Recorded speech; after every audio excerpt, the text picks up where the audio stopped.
He scored a hat-trick in a World Cup final, ending the day on stage with Messi and Martinez, who at that stage had stopped doing things to the goalkeeper trophy. Like the talk of the virus lasts for 70 minutes and then suddenly there wasn't much talk of the virus for the last hour. It does just go to show why the World Cup is still the greatest event in sport.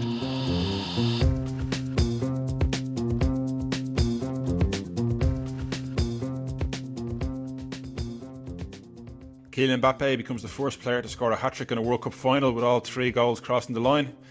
Emi Martinez becomes the first goalkeeper to concede 5 against Reading and 10 years later save a penalty in a World Cup final shootout. And Lionel Messi becomes the first player to lift the World Cup wearing a dressing gown. Now, before we get any plagiarism complaints, Mbappe the line came from Ali McCoist on ITV commentary. But Dan, in the course of our working day, as you're in Lusail Stadium and I'm putting the paper together, I sent you an email at half-time in terms of the piece you're going to write. And I think it said something along the lines of, it'll likely be Argentina focused at this stage, but obviously subject to second half madness. The second half madness didn't really come close, did it? No. I mean, the big mistake you made was you didn't narrow it down. Like you just predicted to be second half madness. You didn't actually clarify extra time, first half, extra time, second half madness. I mean, this is it. Like,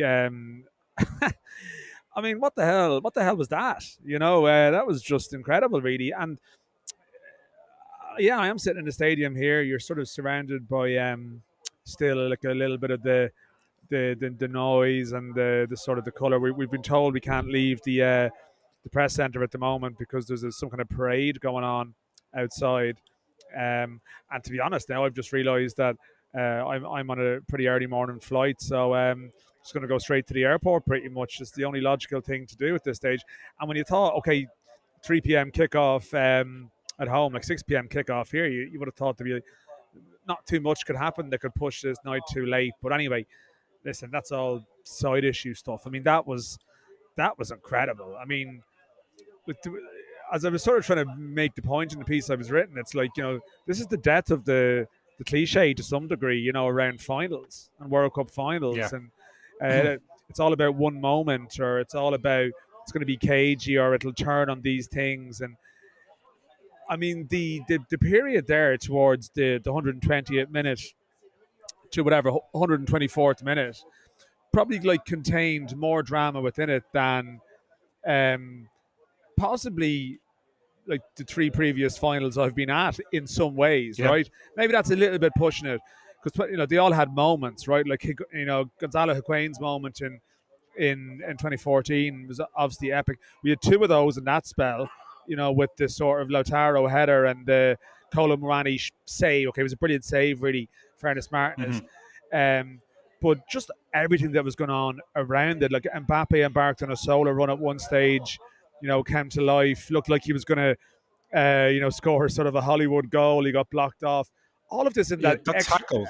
Yeah. That tackle, Enzo Fernandez put that tackle in, and it was just, I was watching it back, and it was so much happened that normally you'd be kind of going like, that was the moment, not so much that was the moment that won it, but it played such a massive part in it, where like every temptation, he's been out there for 2 hours, he's got the fastest thing on 2 legs with a football at his feet running at him, cutting inside, jinking, waiting for his moment, and he just puts the leg out and gets a touch on the ball. Like, it's begging for another penalty in the last minute for Mbappe to win. It was a phenomenal tackle, but it was lost just among all the other craziness.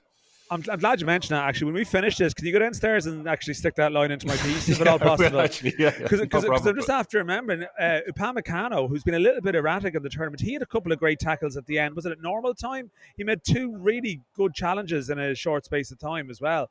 Now, I wouldn't be mad on him, but like, there was all these things happening within the game. I mean, this is it. Like, we could have been, if things went in a different way, right, we would have started this show now maybe talking about Kingsley Coman shoving Messi off the ball in the, in the whatever minute that was that led to Mbappe's second, because it was the narrative moment we talk about. It's like Messi tries to take the ball, and all of a sudden there's this young, quick French attack on, and they're steamrolling them, and he's done here. And there was that period where he was gone from the game, and maybe like he was gone from the game for like, good spells at that point onwards. Still managed to score in the middle of it and play a role in a couple of other very big moves. But like the Kingsley Coman thing, that could have been an amazing moment. Like if Kolo Muani scores, like what are we talking about there?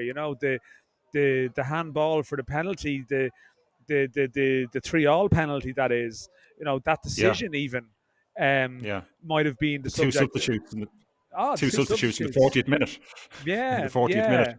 Yeah, so many things like you could forget more things that happened in that game than you would remember memorable things that happened in other World Cup finals. And as I said, I mean, this is going to the World Cup final is an amazing thing, right? Like, the thing about journalism is like packed with like skepticism and cynicism, right? And that's the nature. It's like the sort of the language that you use to speak about the gig. Like we all just sort of, okay, oh, here we go, another rewrite or something like this, and it's all a little bit that type of tone, which can sometimes like strike the wrong tone. But it is one of these days where like it's just a privilege to be at the World Cup final. But you always assume that the trade-off is that actually sometimes the fanfare before the World Cup final, the buzz of being at the World Cup final, a photo at the World Cup final, the teams, the anthems, even some of the nonsense of the ceremony and all of that, that often is as memorable as the game, sadly, because it's like Spain, Holland 2010, like Iniesta, okay, but the Dutch approach wasn't that, okay, you had the Robin misses and stuff. 2014 with that disappointment. France, Croatia had a bit of drama, but generally France were well on top. You sort of, the final, by the end of it, you're sort of done with the event, like it's like, okay, this is done now. The tournament is over. We've reached the end of it. Whereas this one was extraordinary. And I mean, I think everyone can take their own memory from it. Like it was always the Messi story was going to be the thing. Yet, in a way, the final was so good. The drama around it was so good that it wasn't all about him. Like it became about him in the aftermath and the photos and the nonsense around sort of the presentation and we knew that was the emotion of it. But actually, the fact that it wasn't all about him, that we were able to be distracted by that and just caught up in the game rather than the storyline was the best thing about it, really.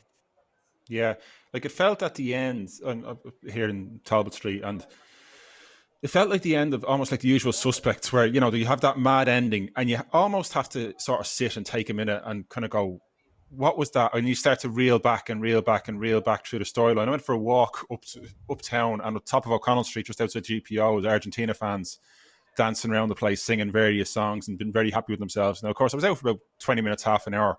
By which stage the presentation still hadn't taken place, which was like another kind of madness about it. But like, and to be fair, you can get those scenes on Talbot Street most days as well. To be fair, you can more happier scenes than often the case. I mean, there's a line you had in the piece of an evening where historic events were out of date within seconds, and that's the way it felt. Like you're just even talking about it here now. You're almost processing it. Things like the goal, the Argentina second goal, where like it summed up everything about it, where you had like this beautiful little 1 and 2 touch move across, and France just standing there watching it. I mean, the ball's played from just around halfway line. I think McAllister plays the ball to Di Maria from about 20 yards out, and Lloris still hasn't moved outside the 6-yard box. Like France had the best seat in the house for the first hour. They seemed to be just standing there watching them, and then out of nowhere, like they did what they've done a couple of times, which was produce magic in a minute. But like that, I'm not sure. Was there like the virus? The talk of the virus lasts for 70 minutes, and then suddenly there wasn't much talk of the virus for the last hour. So anyway, so we had the press conference afterwards there, and Deschamps came in, Scaloni came in, then Messi didn't appear at all, but everyone waited around. It's the gamble you take, which one will I go to? 3 rows from the front of the press conference thinking you're going to get Messi in here. But he went through the mix zone and they were spraying champagne over people there, and they just come in and announced Messi will not be coming to the press conference, and it's like, I mean, what they're going to do? They're going to fine him, you're going to sanction him. But Deschamps, sorry, to go back to your question, like the Deschamps press conference was like the Scaloni one was quite emotional and naturally a winning press conference. Deschamps was sort of interesting in a way because there was a sense of I'm not taking anything away from Argentina, but you know, uh, the referee, issues with the refereeing, because there's a couple of advantages that definitely should have been played. Yes. There was then obviously our team has been affected by something this week, and it might have taken its toll from them physically and psychologically. But then in the same breath, he said, "But I'm sure that the players who started the game were all 100% fit." Now he did seem to. The way he spoke, I think it'll probably come out in French media in the next day or two, the extent of what happened. I'm sure the way he was talking, it was like we brought in the young players with freshness, that it's almost an element that whatever was going round, it was almost pitched as though it took more of its toll on the older players in the group, Okay. But when you think about it, he only made one sub against England as well. And he's probably been leaning quite heavily on his older players, throughout this competition. And maybe there's an element of, he did reference they had one fewer day to prepare, just with the semi-finals, the way it worked out. And Argentina had more players to call upon. But yeah, this is the thing. If it finished 3-0 or 2-0, we probably would have been sitting here talking about the virus, talking about what happened. Ronaldo, because it was like Ronaldo 98 stuff. Yeah. But it's funny. I'm just looking here behind talking about things that happened. This is behind the curtain of journalism lines that you'd never, that you'd penned but never see the light of day. Because I had this line about Messi in the context of, can you imagine him, the story of his game where he scores the first half penalty, you contribute to a team move to put your side 2-0 up before putting them ahead in extra time, and you still lose to a side where a 23-year-old who has already won this competition scores a hat-trick without playing especially well. And when you go back to work, he's probably the first person you're going to see, which would have been a very fitting line, apart from the fact that's not relevant now. But Mbappe scored a hat-trick. He scored a hat-trick in a World Cup final, and he ends up spending the day, ending the day on stage with Messi and Martinez, who at that stage had stopped doing things to the goalkeeper trophy, and then this excruciatingly sort of awkward photo ceremony style photo. It's I don't know. Try to compare it to the worst Olympic ceremony you've ever seen in your life, where there's or an F1 thing where there's been some row and they're there, and then they make him come back, and Enzo Fernandez gets brought along for the young player, and Mbappe has to trudge down the steps, and off he goes into the night, having scored a hat trick in the previous hour. Yeah. At 23, at how 23, and he'll obviously behave madly, in his life in the next while, right?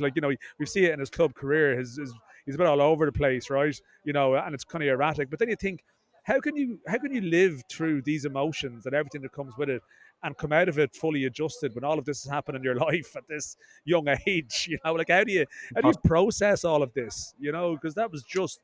I don't know how. And then you log on to social media and you see that Macron was in there with a 2.5 minute speech, videoed. It's already been tweeted with the whole dressing room having to sit and listen to him. And it's good God!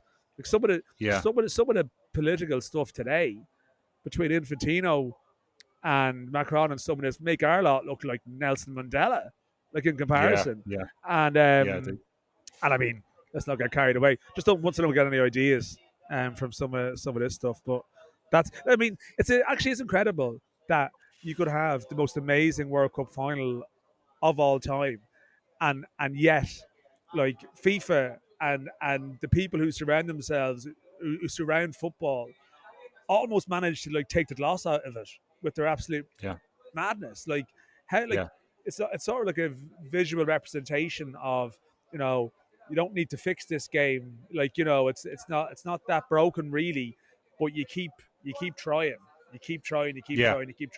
But the football wins the day ultimately, but all that other stuff around it. The picture, there's some, we obviously see thousands of pictures coming through the system. There's one of Messi lifting the trophy and you can't see his face because that shawl thing is all over him. But the favourite picture of the tournament, I thought it was Argentina celebrating with the Dutch, but the picture of Emi Martinez holding the golden glove in a place where, while one of the presentation party looks kind of disapprovingly or menacingly over his shoulder, is absolutely tremendous. And Martinez has been, I referenced it in the intro, Martinez played in the game, the 7-5 game. He was goalkeeper in the 7-5 game when Arsenal beat Reading 7-5 in the League Cup.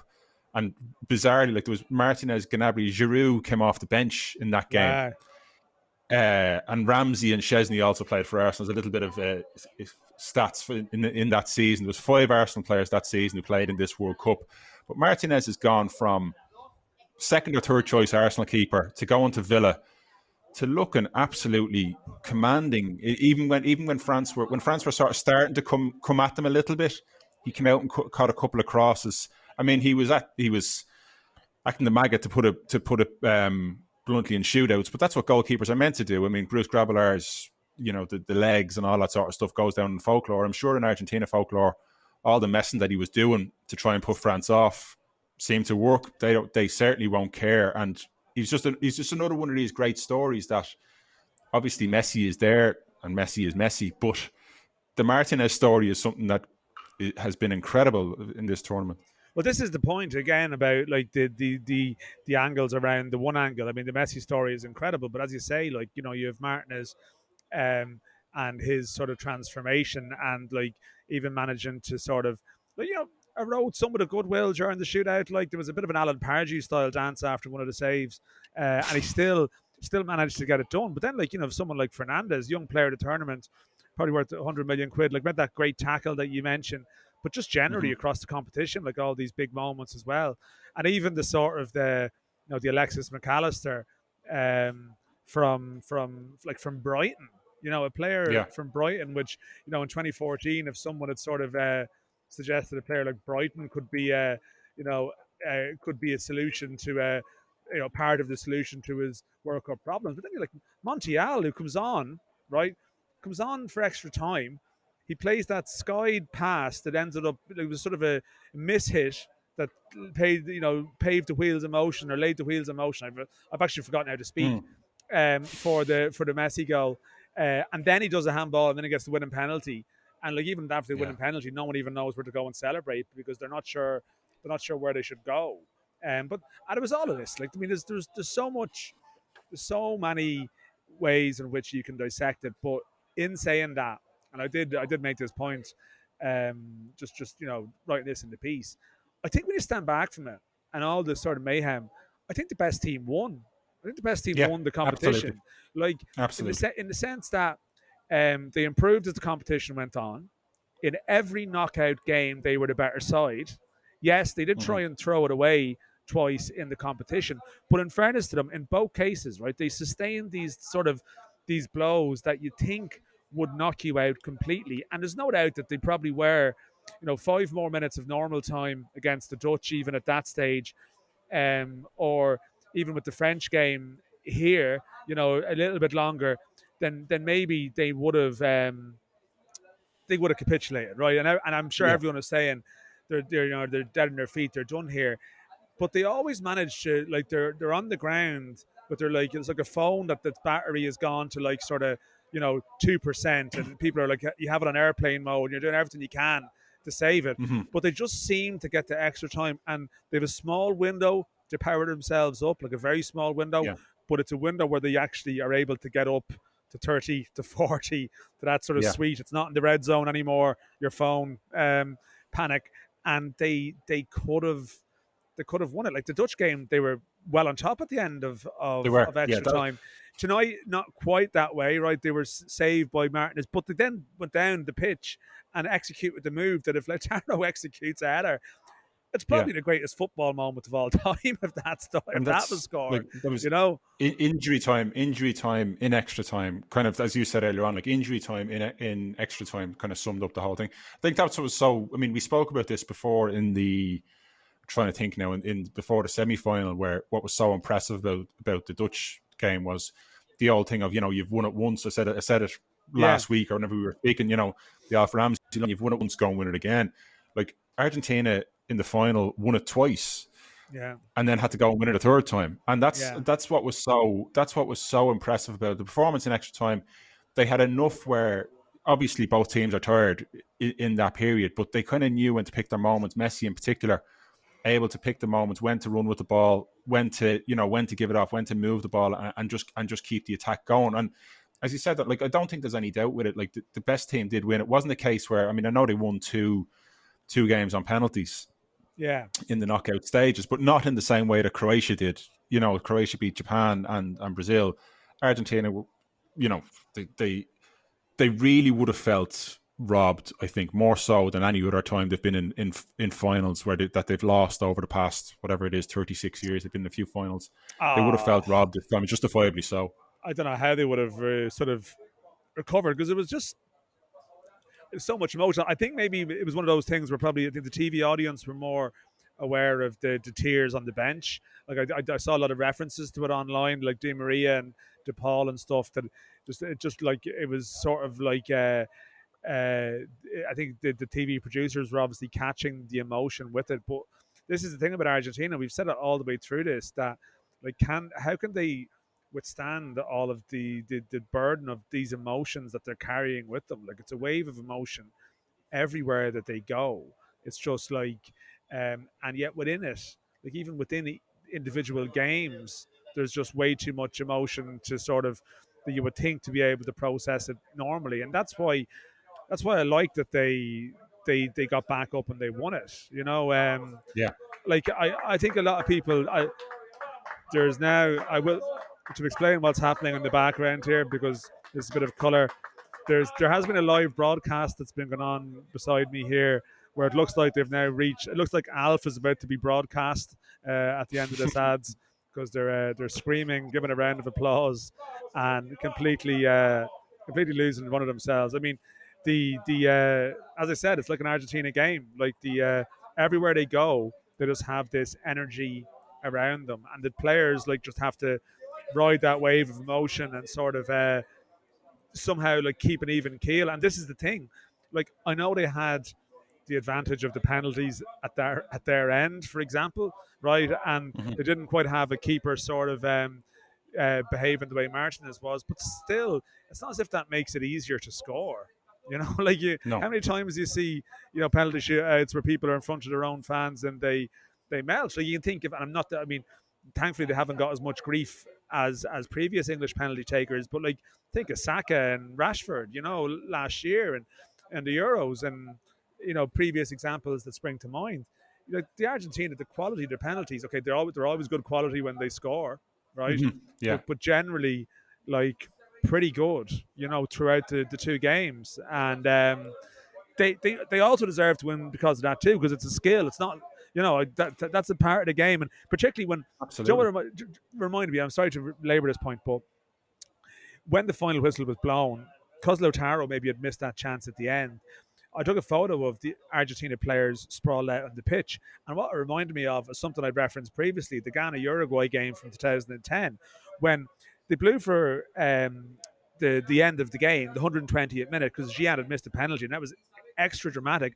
But you could actually see that Ghana were basically done at that stage before the shootout happened, and the body language of the Argentina players at the end was, not good. And the French, okay, I'm sure Kolo Muani was sick, but generally they'd got a second lease of life from the comeback. And even then, that they got up from that to just go and do it is impressive. And I mean, their whole story, losing the competition kicked off really with them losing to Saudi Arabia. It kicked it to life, and they've gone and won the thing. So I think you have to be happy with that conclusion. Yeah. Absolutely. We'll take our cue from your Argentina colleagues beside you and wrap it up. I'm going to wrap it up. Bit of navel, guys. Wrap it up with a line from your piece to say, like, when everything's said and done, the team that brought more to this competition than any other captured the crown. I think that sums it up quite nicely.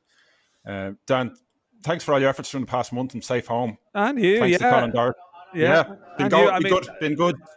27, I think, in 29 days. It's been fun. Yeah. Well, I mean, people don't realise this as well. That, I mean, like, you are literally walking down to do this podcast now from like taking a big say in like the direction and production of tomorrow's newspapers. So it's not as if we just you're drafted in just to like present podcasts and go home for the day.